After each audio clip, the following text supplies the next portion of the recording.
వి gold trusted gold buyers తాకట్టులో ఉన్న బంగారాన్ని విడిపించి ఈ రోజు ఉన్న మార్కెట్ ధరకే కొనబడును. మరిన్ని వివరాలకు సంప్రదించండి 7771077720. గుండెలదిరే గంభీరత్వం, శత్రుమూకల పాలిట సింహ స్వప్నం. రాజవంశీకుల రక్షణ కవచం. నిర్మాణ కళా నైపుణ్యానికి నిలువెత్తు నిదర్శనం.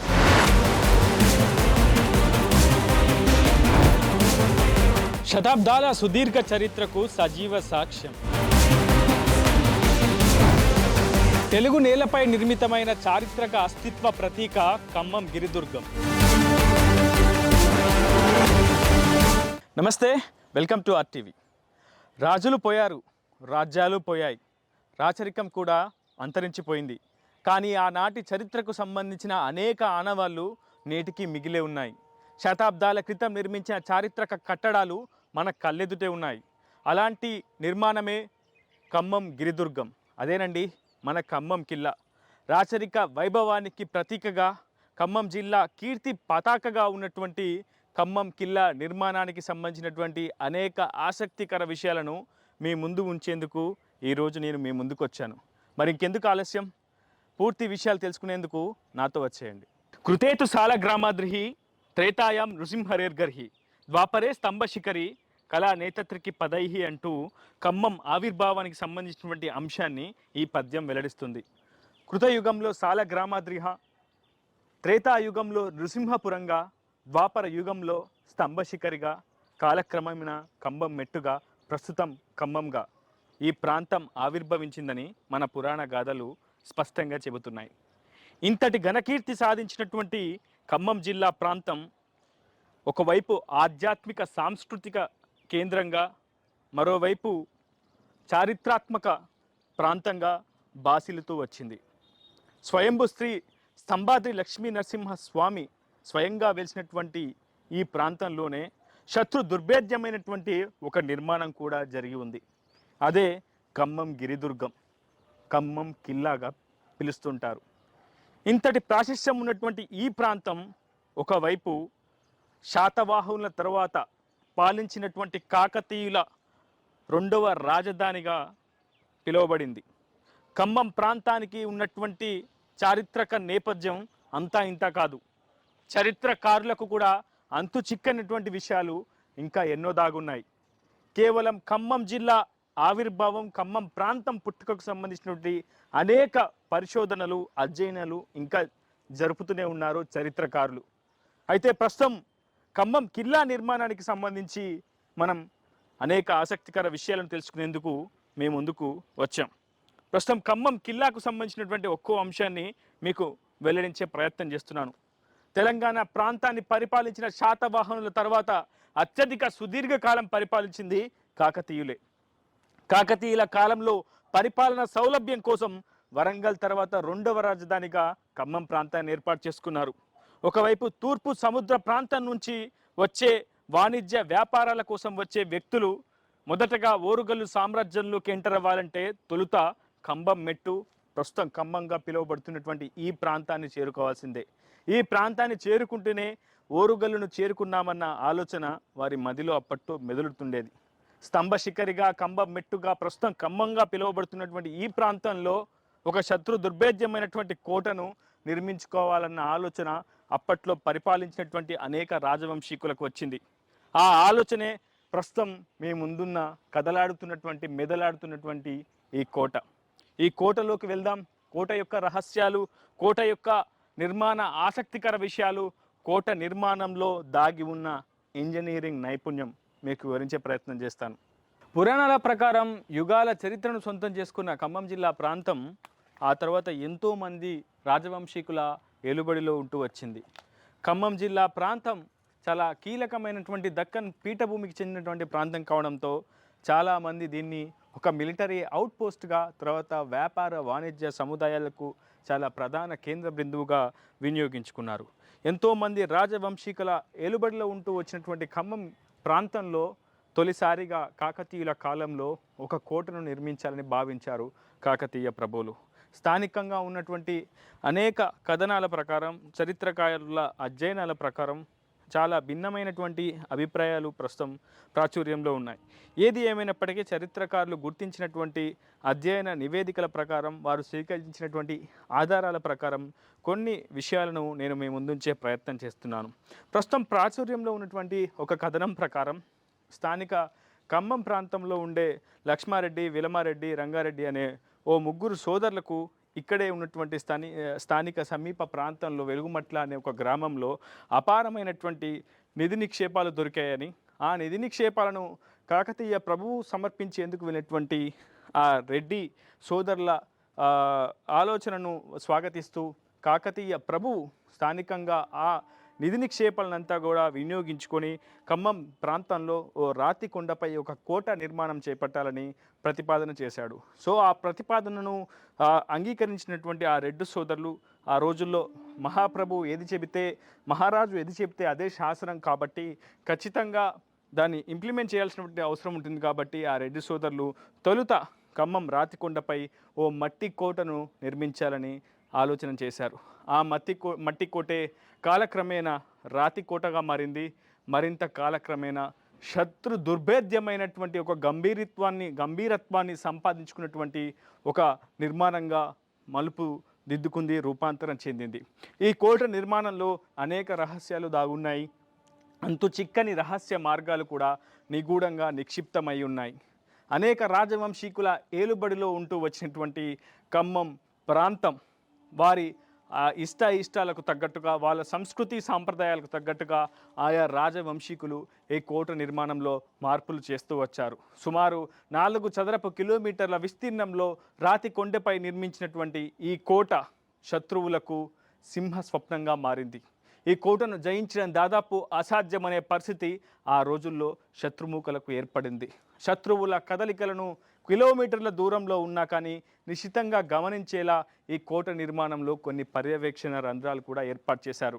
చుట్టూ 60 ఫిరంగులు, వేల మంది సైనిక బనగలతో, గుర్రపు డెక్కల చప్పుళ్ళు, అశ్వమేధ సంపత్తితో, గజపతుల విన్యాసాలతో ఈ ప్రాంతం ఒకప్పుడు అలరారుతూ ఉండేది. రణగుణ యుద్ధ తంత్రాలు, యుద్ధ వ్యూహాలతో ఎప్పటికప్పుడు ఇక్కడ ఉన్నటువంటి సైనికులు అంతా అప్రమత్తంగా వ్యవహరించే ఉండేవారు. ఇక్కడ ఉన్నటువంటి ఆధునిక మేధస్సును, ఆనాడు మానవ వైజ్ఞానిక మేధస్సును వినియోగించుకొని అనేక యుద్ధ తంత్రాలను పన్నడంలో ఆ రోజుల్లో రాజవంశీకులు సఫలీకృతులయ్యారు. యుద్ధం చేయాలంటే ఆయుధాలు, బలగాలు ఉంటే సరిపోదు, యుద్ధ తంత్రాన్ని కూడా అమలు చేయాలనే ఉద్దేశంతో ప్రతి ఒక్క రాజవంశీకులు ఆ రోజుల్లో కోటను నిర్మించుకునేవారు. కోటల్లో పలు రకాల కోటలు ఉంటాయని మీ అందరికీ తెలుసా? ప్రధానంగా కోటల్లో గిరిదుర్గం, వనదుర్గం, నేలదుర్గం, జలదుర్గం ఇలా 4 రకాల దుర్గాలను ఇప్పటివరకు ఈ దేశంలో మనం చూసాం. ప్రధానంగా నేలను ఆధారం చేసుకున్నటువంటి దుర్గాన్ని నేలదుర్గమని, అడవిని ఆధారంగా చేసుకున్నటువంటి దుర్గాన్ని వనదుర్గమని, జలాన్ని ఆధారంగా చేసుకున్నటువంటి దుర్గాన్ని జలదుర్గమని, కొండ ప్రాంతాన్ని ఆధారంగా చేసుకున్నటువంటి దుర్గాన్ని గిరిదుర్గమని అంటుంటారు. సో అలాంటి ఓ గిరిదుర్గమే గిరిదుర్గం, ఖమ్మం కిల్లా. ప్రస్తుతం ఈ కిల్లా శత్రు దుర్భేద్యమైనటువంటి కిల్లాగానే చెప్పుకోవాలి. ఎందుకు అంటే ఈ నిర్మాణం ఒక్కొక్కటి కూడా చాలా పకడ్బందీగా చేపట్టబడింది. తొలుత కాకతీయుల కాలం సమయంలో సుమారు 950వ సంవత్సరం, క్రీస్తు శకం 950 సంవత్సరంలో ఈ కోట నిర్మాణానికి శిలాఫలకం వేయబడిందని చెప్తుంటారు. అప్పుడు శంకుస్థాపన జరిగిందని కూడా చెప్తుంటారు. నిజానికి ఈ కోట చాలా అప్గ్రేడ్ అవుతూ వచ్చింది. అంటే రాజవంశీకుల కాలం మారుతున్న కొద్దీ కాలక్రమేణా ఈ కోటను మరింత పటిష్టంగా చేయాలని ఆనాటి రాజవంశీకులు ఆలోచన చేశారు. ఆ తర్వాత మహమ్మదీయులు కావచ్చు పెద్ద ఎత్తున దీన్ని అప్గ్రేడ్ చేస్తూ వచ్చారు. నిజానికి కాకతీయుల కాలంలో ప్రతి నిర్మాణం కూడా రాతి మీద రాతిని పేర్చడం, ఒక బరువైనటువంటి రాతులన్నింటినీ కూడా అడ్డంగా నిలువుగా పేర్చుతూ పోతూ వాళ్ళు ఒక నిర్మాణాన్ని చేపట్టడం అనేది కాకతీయుల కాలంలోనే చాలా చక్కగా జరిగిందని చెప్పుకోవాలి. ఎందుకంటే వాళ్ళు నిర్మించినటువంటి అనేక నిర్మాణాలు నేటికి కూడా పదిలంగా ఉన్నాయి, ఎక్కడ కూడా చెక్కు చెదరలేదు.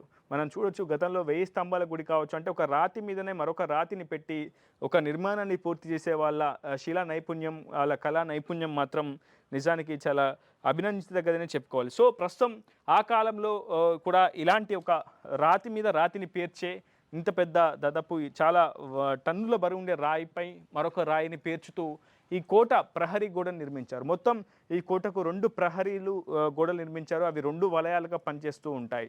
నిజానికి ఈ కోట 4 చదరపు కిలోమీటర్ల విస్తీర్ణంలో ఉన్నప్పటికీ కింది భాగం మొత్తం కూడా చాలా స్పష్టంగా విజబుల్గా టార్గెట్ని రీచ్ అయ్యేలాగా క్షుణ్ణంగా ఒక భూతద్దంలో చూసే విధంగా ఇక్కడ పర్యవేక్షణ రంధ్రాలు కూడా ఆనాటి నిర్మాణకారులు ఏర్పాటు చేశారు. సో ఒక రాతి మీద ఇంకో రాతిని పేర్చుతూ ఉంటారు, కానీ ఎక్కడ కూడా డంగు సున్నాన్ని అనేది వినియోగించరు వీళ్ళు. కేవలం ఈ రాతి ముందు పేర్చే ముందు ఈ రాతిలో ఈ పై ఉన్నటువంటి రాయి కూడా పూర్తిగా అమరే విధంగా కొంత లైట్గా కందకాన్ని తవ్వుతారు. ఆ తర్వాత ఈ రాయిని కూర్చోబెడతారు. ఈ రాయి పైన మరో రాయిని కూర్చోబెడతారు. అలా సుమారు 40 నుంచి 80 అడుగుల ఎత్తు వరకు ఆ ఖమ్మం కిల్లాకు సంబంధించినటువంటి ప్రహరీ గోడ నిర్మించారు అప్పట్లో ఉన్నటువంటి నిర్మాణానికి సంబంధించినటువంటి నిర్మాణదారులు. మొత్తంగా చాలా పెద్ద అపార సంపదతోటే ఈ కోట నిర్మాణాన్ని చేపట్టారని చెప్పుకోవాలి. ఎందుకంటే ఆ రోజుల్లో ఎటువంటి టెక్నాలజీ లేదు, ఎటువంటి ఇంజనీరింగ్ నైపుణ్యం లేదు, మెలకువలు లేదు.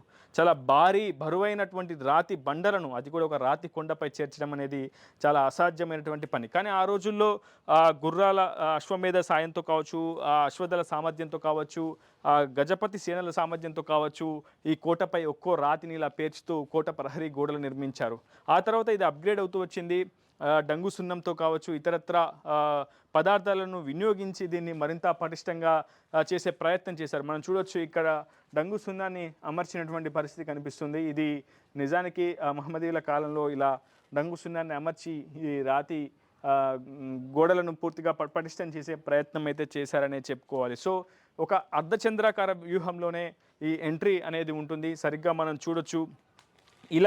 ఇలా మనం ఒకసారి చూస్తే ఎవరు ప్రవేశం లేని విధంగా ప్రస్తుతం ఈ కోట నిర్మాణం జరిగిందని చెప్పుకోవాలి. చాలా పెద్ద మొత్తంలో ఒకవేళ మోహరించినప్పుడు ఒకేసారి ఇలా ప్రధాన ద్వారాన్ని ఢీకొట్టకుండా వారంతా బలాన్ని వినియోగించిన ఎటువంటి డ్యామేజ్ అవ్వకుండా ఉండేందుకు ఇక్కడ అర్ధచంద్రాకార వ్యూహాన్ని ఈ ప్రవేశ ద్వారం దగ్గర అమలు చేసినట్టు మనకు చాలా స్పష్టంగా అవుతుంది. సో ఈ ప్రాంతం ద్వారానే మనం ప్రధాన ద్వారాన్ని ఢీకొట్టే పరిస్థితి ఉంటుంది. సో అప్పుడు ఈ కర్వ్ ద్వారా ఎక్కువగా బలాన్ని మనం ఇక్కడ ప్రెజర్ చేయలేం. సో ఈ ప్రధాన ద్వారంలోకి శత్రుముఖాల ఎంట్రీ అనేది దాదాపుగా చాలా అసాధ్యం అని చెప్పుకోవాలి. చాలా ఇలాంటి వ్యూహాత్మకమైనటువంటి ఆలోచనలతో ఈ కోట నిర్మాణం జరిగింది. ఈ కోట నిర్మాణంలో అనేక అంశాలను మీకు వివరించే ప్రయత్నం చేస్తూ ముందుకు వెళ్తున్నాను. మనం ప్రస్తుతం చూస్తున్నాం కదా, ఇది దాదాపు మొత్తం కోట చుట్టూ 12 బుర్జులు, 10 ద్వారాలు ఉంటాయని మనకు గత చరిత్ర లెక్కల ప్రకారం అయితే తెలుస్తుంది. సో ఒక నిలువైన బండని అటువైపు అమర్చారు. దాదాపు కొన్ని వందల టన్నుల బరువు ఉండే ఆ రాతి బండను అమర్చుతూ ఈ గోడ నిర్మాణం జరిగింది. సుమారు 15 నుంచి 20 అడుగుల వరకు ఈ ప్రధాన ద్వారం ఉండే అవకాశం మనకు కనిపిస్తుంది. ఈ పక్కన ఉన్నటువంటి గోడ 40 నుంచి 80 అడుగుల ఎత్తు వరకు కూడా ఉండే అవకాశం మనకు కనిపిస్తుంది. పైన ఒక సన్నని ద్వారాలను కూడా ఏర్పాటు చేశారు. ఒకవేళ శత్రువులు ప్రవేశించినప్పుడు పైనుంచి నెయ్యిని కావచ్చు, వేడి నూనెని కావచ్చు పోసే అవకాశం ఉంటుంది. సో శత్రుముఖలపై దాడి కోసం కావచ్చు, ఇతరత్ర లేదంటే కాగడాలను వెలిగించుకునేందుకోసం కావచ్చు, ఆ రెండు ఇటువైపు అటువైపు రెండు వెంటిలేషన్ కోసం కూడా అలాంటి ఏర్పాట్లు, కిటికీలు ఏర్పాటు చేశారు. సో ఇది ఒక ద్వారం కోట నిర్మాణంలోకి ప్రవేశించేందుకు. తర్వాత ఒక 2 హోల్స్ మనకి ప్రధాన ద్వారం వద్ద కనిపిస్తున్నాయి. బహుశా ఇది డోర్ ఫిట్టింగ్స్ కోసం ఆ రోజులు ఏర్పాటు చేసి ఉంటారు. ఆ తర్వాత ఇక్కడ ఒక హోల్ కనిపిస్తుంది, మరొక వైపు ఇటువైపు ఒక హోల్ కనిపిస్తుంది. ఒకవేళ ద్వారాన్ని మూసివేసేందుకు ఒక పెద్ద భారీ దుంగను దీనికి అడ్డంగా పెట్టడం కోసం ఈ హోల్ని అప్పట్లో ఏర్పాటు చేసి ఉండే అవకాశం కనిపిస్తుంది. తర్వాత ఈ ప్రాంతం కోటలోకి మనం ప్రవేశించే ముందు ఈ ప్రాంతం మనకు చాలా స్పష్టంగా కనిపిస్తుంది. ఒక స్పేస్ అంటే అప్పట్లో సైనికులు కావచ్చు, భటులు కావచ్చు ఇక్కడ స్టే చేసేందుకు, లేదంటే ఎంట్రీ పాయింట్ కాబట్టి ఖచ్చితంగా ఎవరు వస్తున్నారు లోపలికి, ఎవరు వెళ్తున్నారు బయటికి అనే అంశంపై చాలా కీలకమైనటువంటి నిఘా వ్యవస్థను అప్పట్లో రాజులు ఏర్పాటు చేసుకునేవారు. సో ఈ ప్రాంతం అంతా కూడా అప్పట్లో భటులు ఇక్కడ నిలబడడానికి, లేదంటే వాళ్ళు విశ్రాంతి తీసుకోవడానికి, ఎప్పటికప్పుడు అప్రమత్తంగా ఉండడానికి ఈ స్పేస్ అంతా కూడా వినియోగించే అవకాశం అయితే ఉంటుంది. సో అసలు మనం కోటలోకి వెళ్తున్నాం. ఇదే అసలు కోట. ఒక మొదటి వలయాన్ని దాటుకొని మనం 2వ వలయానికి చాలా చేరువలో ఉంటున్నాం. సో ఈ కోట మొత్తం కూడా దాదాపు శత్రు దుర్భేద్యంగానే నిర్మించారని చెప్పుకోవాలి. సుదూర ప్రాంతాల్లో ఉన్నటువంటి కదలికలను, శత్రుముఖల కదలికలను కూడా ఎప్పటికప్పుడు నిశితంగా అబ్జర్వ్ చేస్తూ అప్రమత్తంగా ఉండేందుకు కూడా చాలా పటిష్టమైనటువంటి వ్యవస్థను ఈ కోటలో వినియోగించుకున్నారు ఆనాటి రాజవంశీకులు. కాకతీయుల కాలంలో ప్రారంభించినటువంటి మట్టి కోటగా మొదలైనటువంటి ఈ కోట నిర్మాణం క్రమక్రమేణా రాతి కోటగా ఆవిర్భవించింది. దాదాపు బహుశా అనేక సుల్తాన్లు కావచ్చు, రెడ్డి రాజులు కావచ్చు, వెలమ రాజులు కావచ్చు, చాలామంది కాలక్రమేణా ఈ ప్రాంతాన్ని పరిపాలిస్తూ వచ్చారు. ఈ కోటను ఆధీనంలోకి తీసుకొని ఈ కోటను మరింత పటిష్టం చేసుకుంటూ వాళ్ళ కార్యక్రమాలను, వాళ్ళ యొక్క సైనిక సామర్థ్యాన్ని, వారి యొక్క వ్యాపార వాణిజ్య కేంద్రాన్ని ఎప్పటికప్పుడు డెవలప్ చేసుకుంటూ వచ్చారనేది మనకి చాలా స్పష్టంగా అర్థమవుతుంది. చూడొచ్చు మీరు కోట వ్యూ పాయింట్ని కూడా చాలా స్పష్టంగా మీకు చూపించే ప్రయత్నం చేస్తున్నాను. మొదట ఒక మార్గం నుంచి మనం లోపలికి వచ్చే ప్రయత్నం చేస్తాం. చుట్టూ దాదాపు 12 బుర్జులు ఉంటాయి. మొత్తం 60 ఫిరంగులు మోహరించి ఉంటాయి. ఎప్పటికప్పుడు శత్రుముఖలపై దాడులు చేసేందుకు అప్రమత్తంగా ఆ ఫిరంగులు సంసిద్ధంగా చేసి సైనికులు ఉంటారు.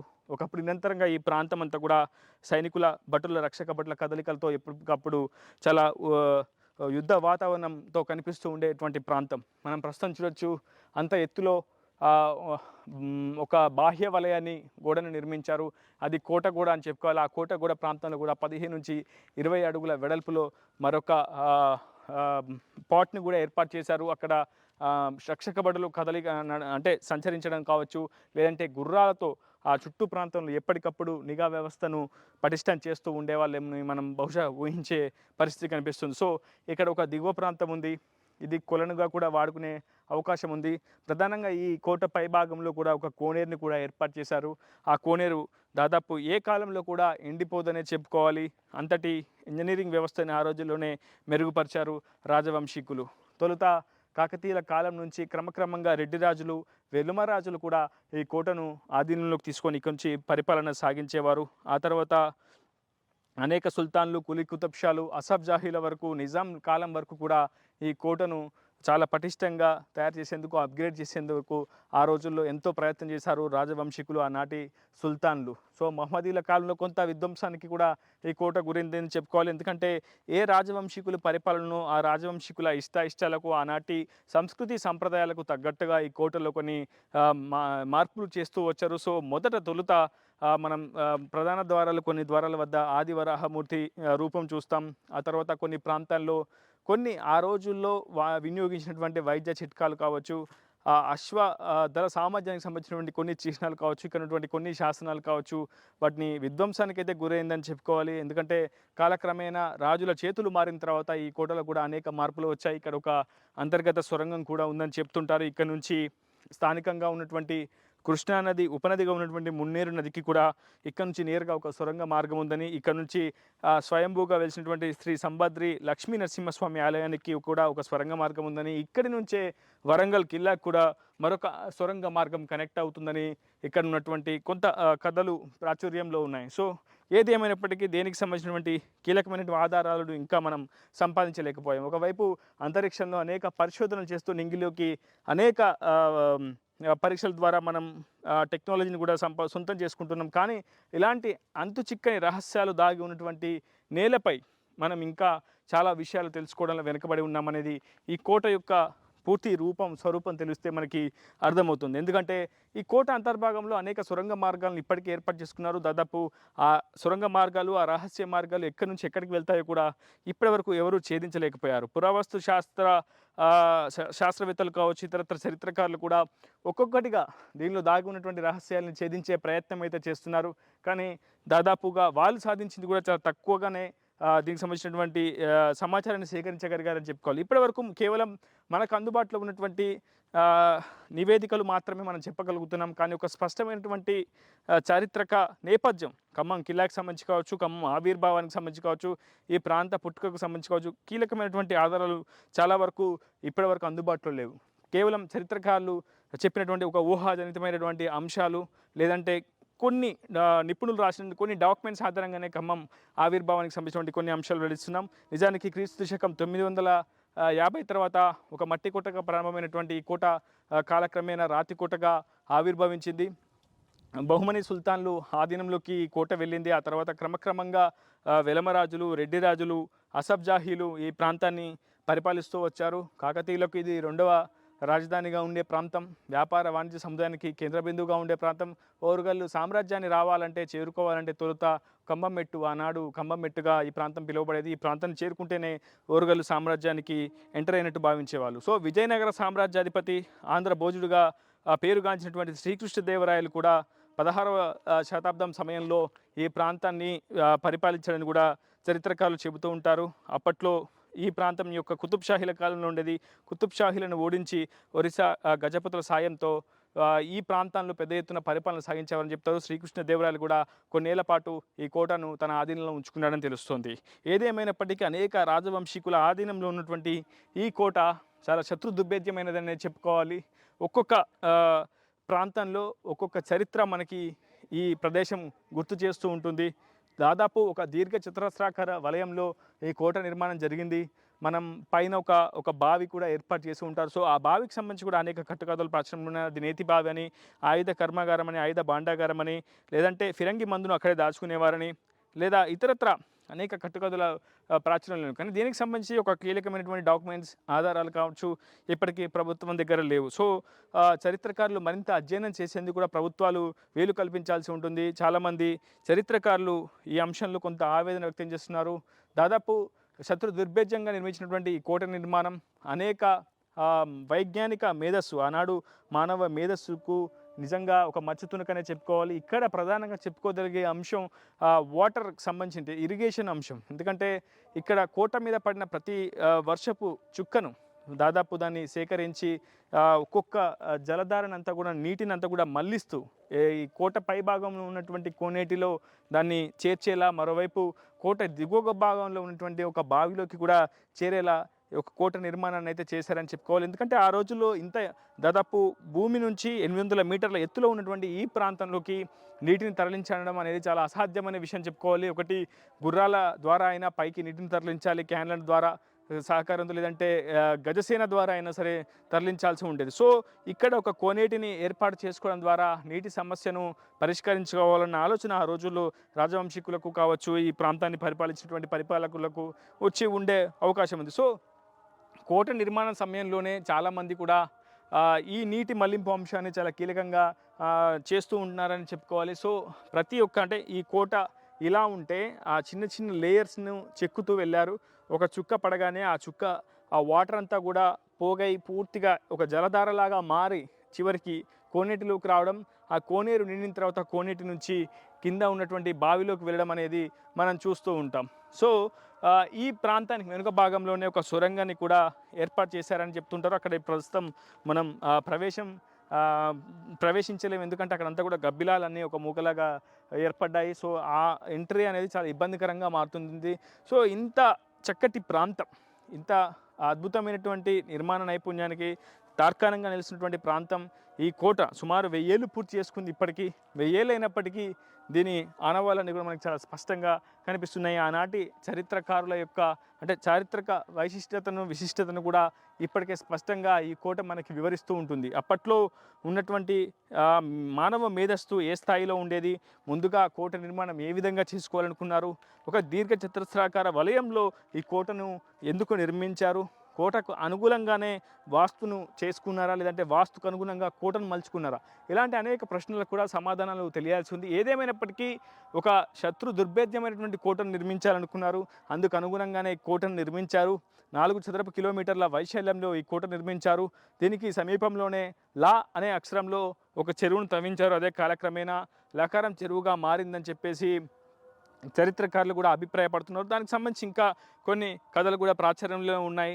లక్మారెడ్డి అనే భూస్వామి ఆ చెరువును తవ్వించాడు కాబట్టి దానికి లకారం చెరువుగా పేరు మారిందని చెప్తూ ఉంటారు. సరే, ఏదేమైనప్పటికీ టెంపుల్, టౌన్, మరోవైపు ట్యాంక్ అనే ఒక టీటీటీ పద్ధతిలో ఖమ్మం ప్రాంతం అయితే ఆవిర్భావమైంది. కృష్ణానదికి ఉపనదిగా ఉన్నటువంటి మున్నేరు నది ఒడ్డునే ఒకవైపు ప్రముఖ పుణ్యక్షేత్రం స్తంభాద్రి లక్ష్మీనరసింహస్వామి, మరోవైపు ఒక టౌన్ అనే ఏరియా, మరోవైపు ట్యాంక్ కూడా ఏర్పడింది, అంటే చెరువు. సో ఈ 3 అప్పట్లో చాలా కీలకమైనటువంటి భాగాలుగా అప్పటి కాకతీయ సామ్రాజ్యానికి సంబంధించినటువంటి అధిపతులు కావచ్చు, అప్పుడున్నటువంటి నైపుణ్యం కలిగినటువంటి వ్యక్తులు, నిపుణులు ఈ సామ్రాజ్యాన్ని స్థాపించారు అని చెప్పుకోవాలి.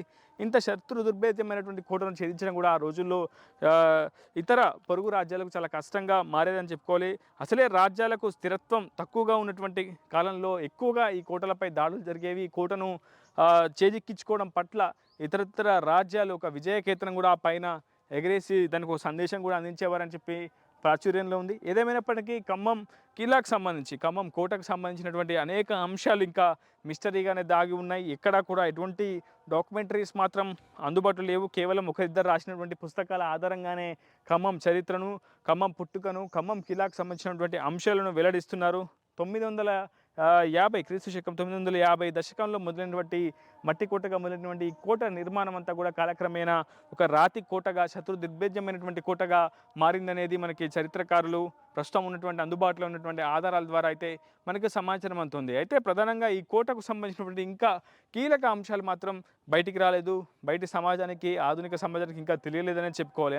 అన్ని రహస్యాలకు ఈ కోట నిలయంగా ఉందని చెప్పుకోవాలి. ప్రస్తుతం ఈ కోట అసాంఘిక కార్యకలాపాలకు కొంత అడ్డగా మారుతుందని చరిత్రకారులు కూడా ఆవేదన వ్యక్తం చేస్తున్నారు. ఈ కోటలోని అనేక ప్రహరీ గోడలన్నీ కూడా ప్రస్తుతం భారీ చెట్లు మలిచి ఉన్నాయి.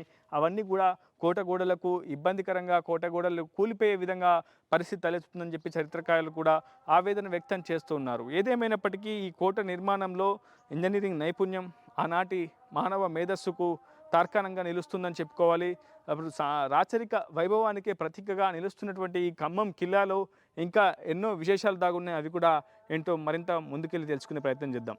కాకతీయుల కాలంలో నిర్మితమైన ఖమ్మం కిల్లా ఆ తర్వాత క్రమక్రమంగా వెలమరాజులు, రెడ్డి రాజులు, గజపతి రాజులు, బహుమని సుల్తాన్లు, కుతుబ్ షాహీలు, అసఫ్ జాహీలు, ఆ తర్వాత నిజాం పాలకుల వరకు క్రమక్రమంగా అనేక మార్పులకు గురవుతూ వచ్చింది. ఈ కిల్లాకు అనుసంధానంగా ఉన్న మరొక అద్భుతమైనటువంటి కట్టడం మెట్ల బావి. ప్రస్తుతం దీన్ని జాఫర్ బావిగా కూడా పిలుస్తుంటారు. ఈ బావి యొక్క ప్రత్యేకత 60 అడుగుల పొడవు, 20 అడుగుల వెడల్పు, 60 అడుగుల లోతుతో ఉంటుంది. గత కొంతకాలం క్రితం వరకు కూడా పూర్తిగా బురద పేరుకుపోయి, చెత్త పేరుకుపోయి ఉన్నటువంటి ఈ బావిని ఆధునికీకరించేందుకు ఖమ్మం మున్సిపల్టీతో పాటు పర్యాటక శాఖ, రాష్ట్ర ప్రభుత్వం అవిశ్రాంతంగా కృషి చేసిందని చెప్పుకోవాలి.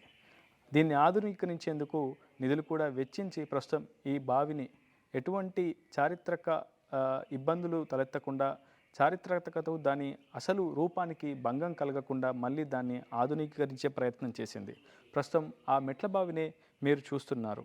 దాదాపు ఖమ్మం కిల్లా ఏర్పాటు నుంచి కూడా ఈ మెట్ల బావి ఉందనేది మనకి చాలా స్పష్టంగా ఆ నిర్మాణ గోడలు తేటతెల్లం చేస్తున్నాయి. రాయి మీద రాతిని పేర్చే ఈ కట్టుబడి విధానం ఖమ్మం కిల్లాకు కూడా సరిగ్గా సరిపోలుతూ ఉంటుంది. 1761లో జాహర్ ఉద్ దౌలా అనే ఓ తహసీల్దారు ఆధీనంలో ఏలుబడిలో ఉన్నటువంటి ఈ కోట అనుసంధానంగా ఉన్నటువంటి ఈ బావిని మరింత పటిష్టంగా, మరింత ఆధునీకరించడంలో అప్పటి తహసీల్దార్ జాఫర్ ఉద్ దౌలా తీవ్రంగా కృషి చేశాడు, ప్రయత్నించాడనే చెప్పుకోవాలి. ఈ బావి అసలు స్వరూపాన్ని కూడా మీకు చూపించే ప్రయత్నం అయితే చేస్తుంది ఆర్టీవీ. ప్రస్తుతం కిల్లాపై పైభాగంలో వర్షపు నీరంతా కూడా పైన ఉన్నటువంటి కోనేరులో మొదటగా స్టోరేజ్ అవుతుంది. ఆ తర్వాత ఒక్కో చుక్క జలధారగా మారి ఆ జలధార మొత్తం కూడా ఈ మెట్ల బావిలోనే స్టోరేజ్ అవుతుంది. ఏ కాలంలో అయినా సరే ఈ మెట్ల బావిలో నీటి ఊట అనేది ఉంటుందని కొన్నటువంటి స్థానికులు కూడా చెబుతున్నారు.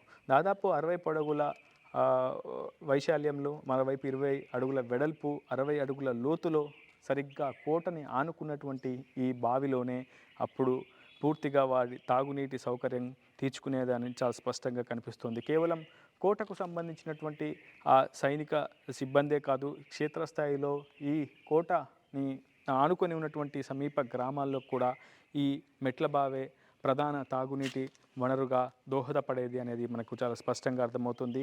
జలకాలు ఆడేందుకు, వారి యొక్క తాగునీటి అవసరాలను తీర్చుకునేందుకు ఈ బావి చాలా ప్రధానంగా ఉపయోగపడి ఉంటుందనేది కూడా చరిత్రకారుల అభిప్రాయం. జాఫర్ ఉద్ దౌలా తహసీల్దార్గా విధులు నిర్వహిస్తున్న సమయంలో, అంటే సరిగ్గా 1761వ సంవత్సరంలో ఈ బావిని మరింతగా పూడికతూత తీసి మరింతగా వినియోగంలోకి తీసుకొచ్చే ప్రయత్నం, మెరుగులు దిద్దే ప్రయత్నం జాఫర్ ఉద్ దౌలా చేశారనేది మనకు చాలా స్పష్టంగా అర్థమవుతుంది. మీకు మా వీడియోని నాగేంద్రబాబు సరిగ్గా చూపిస్తున్నాడు. కోటపై పడినటువంటి ప్రతి వర్షపు చుక్క కూడా చుట్టూరా ఒక జలధారలా మారి చివరికి ఈ బావిలోనే ఆ జలధార అంతా కూడా స్టోరేజ్ అవుతుందనేది మనకి చాలా స్పష్టంగా దాని ఉన్నటువంటి నిర్మాణ ఆకృతిని చూస్తే కనిపిస్తుంది. సో ఈ బావే ఇక ఉన్నటువంటి స్థానిక ప్రజల అవసరాలు, అదేవిధంగా సైనిక సిబ్బంది యొక్క అవసరాలు తీర్చేటువంటి కల్పతరువుగా మనం భావించాల్సి ఉంటుంది. జాఫర్ ఉద్దౌలా తర్వాత నిజాంల కాలంలో కూడా 1937 ఆ ప్రాంతంలో కూడా నిజాంలు కూడా ఈ కోటను ఆధీనంలోకి తీసుకున్నట్లు చరిత్రకారులు చెబుతున్నారు.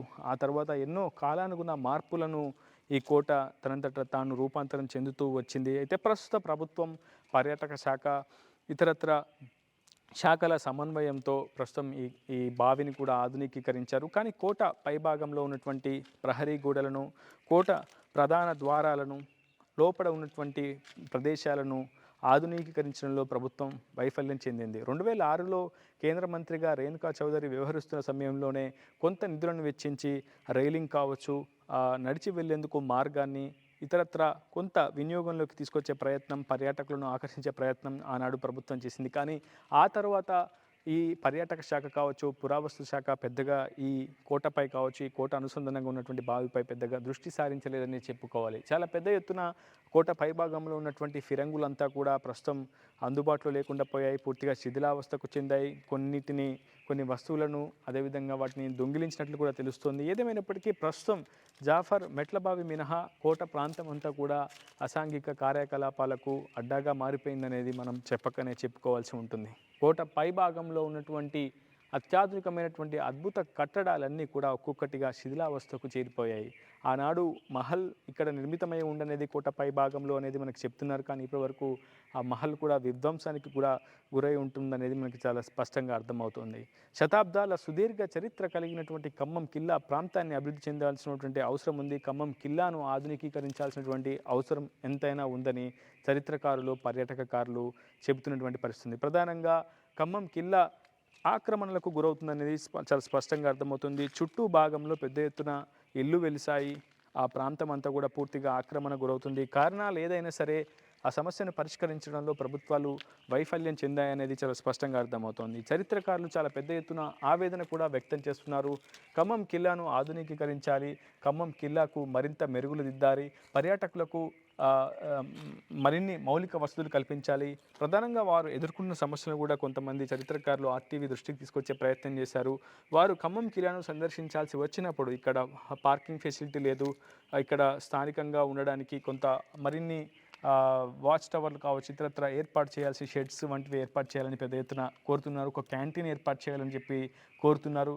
ఇంకా విధ్వంసానికి గురై శిథిలావస్థకు చేరినటువంటి కొన్ని ప్రదేశాలను మరింత ఆధునికీకరించాలి, మెరుగులు దిద్దాలని కూడా చరిత్రకారులు అభిప్రాయపడుతున్నారు. కానీ ప్రభుత్వం ఈ అంశంలో ఏ విధంగా స్పందిస్తుందని చూడాలి. ప్రస్తుతం పురావస్తు శాఖ స్మారక చిహ్నంగా ఖమ్మం కిల్లాను గుర్తించింది. దాన్ని పరిరక్షించేందుకు కొంత కట్టుబడి ఉంటామని చెప్పి గతంలో కూడా అనేక ప్రకటనలు చేసింది. కానీ అందుకు అనుగుణంగా ప్రయత్నాలు మాత్రం ఎక్కడ కూడా జరగడం లేదనే చెప్పుకోవాలి. పై ఉన్నటువంటి కోట ప్రాంతం, బాహ్య వలయంగా ఉన్నటువంటి ప్రధాన గోడ, అదేవిధంగా అంతర్భాగంగా ఉన్నటువంటి మరొక ప్రహరీ పూర్తిగా శిథిలావస్థకు చేరుతున్నాయి. పిచ్చి మొక్కలు, చెట్లు పెరిగి ప్రహరీ గోడలన్నీ కూడా విధ్వంసానికి గురవుతున్నాయి, బీటలు వారుతున్నటువంటి పరిస్థితి కనిపిస్తోంది. ఏదేమైనా ఖమ్మం కిల్లా సుదీర్ఘ చరిత్రకు ఆవాలంగా ఉంది, ఆధారంగా ఉంది. చరిత్ర అంటే కేవలం రాచరిక వైభవమే కాదు, రాచరిక ప్రతీకే కాదు, ఇది భవిష్యత్ తరాలకు అందాల్సినటువంటి విజ్ఞానం కూడా.